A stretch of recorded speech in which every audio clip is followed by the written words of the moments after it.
bicara mengenai KKN, ada dua hal yang harus diperhatikan sungguh-sungguh. Mengenai transparansi publik, dan yang kedua, kompetensi daripada aparat itu. Transparansi dalam artian, kita harus tahu dan masyarakat harus tahu, publik harus tahu bahwa berapa dana yang masuk, dana yang diterima oleh kota dalam setiap saat, ya.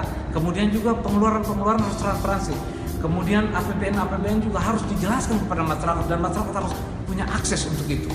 Kalau masyarakat punya akses untuk itu, maka masyarakat juga akan mampu untuk mengawasi apa semua pengelolaan daripada APBN, sehingga transparansi. Tidak ada yang namanya KKN di situ, tidak ada yang namanya keluarga pekerja, tidak ada yang namanya saudara atau tim khusus untuk akses untuk mengerjakan suatu proyek. Kemudian yang kedua, penataan aparatur. Ini harus punya kompetensi.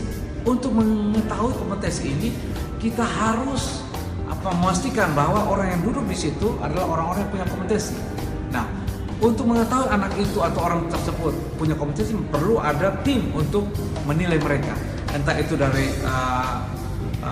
kampus, pihak independen, atau orang-orang yang memang benar-benar independen untuk menentukan kemampuan anak atau kemampuan orang itu untuk duduk di satu posisi. Itu yang paling penting.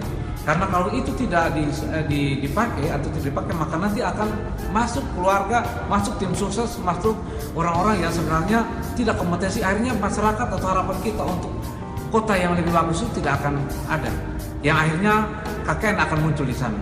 Oleh karena itu kita punya harapan besar bahwa orang yang ditempatkan di suatu posisi adalah orang-orang yang punya kompetensi yang baik dan dinilai oleh pihak-pihak lain, dinilai orang-orang yang kompeten untuk menilai kemampuan anak-anak kita atau orang-orang kita. Itu sebenarnya yang paling penting.